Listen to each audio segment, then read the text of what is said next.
નમસ્કાર, GS news 24/7 માં આપનું સ્વાગત છે। હવે જોઈએ આજના સમાચાર।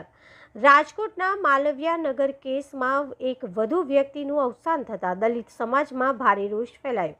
14 એપ્રિલના દિવસે રાત્રે 11 વાગ્યાની આસપાસ બનાવ બનેલો આંબેડકર નગર 2 માં, જેમાં પોલીસ અશ્વિન કાનગડ દ્વારા માર મારવામાં આવેલ હતો। હમીરભાઈ ઉર્ફે ગોપાલ રાઠોડને, જેમાં 3 વ્યક્તિઓને માર મારવામાં આવ્યો હતો। ગોપાલભાઈનું મૃત્યુ થઈ ગયું છે અને રાજુભાઈ ખૂટ અને રાજુભાઈ ખાટના પુત્રને, જે રાજુભાઈ ખાટનો પુત્ર, બંનેની બીમારીની ફાઇલ લઈને માલવિયા પોલીસ ચોકીએ ગયા હતા, એમને પણ માર્યા। ગોપાલભાઈનું અવસાન થઈ ગયું। એમની સાથે આજે રાજુભાઈ ખાટ હતા, એમનું પણ અવસાન થયું છે, જે પોલીસના મારથી જ થયું છે। આ જ સમાજના વધુ એક યુવાનની હત્યા થઈ છે અને હજી આરોપી એક અશ્વિન કાનગડ જ હાથમાં આવ્યો છે। બીજા 2 ફરાર છે। એ જલ્દીથી પકડાઈ જાય, એમના માટે સમાજ દ્વારા યોગ્ય કાર્યવાહી કરવામાં આવે તેવી માંગ ઉઠી છે।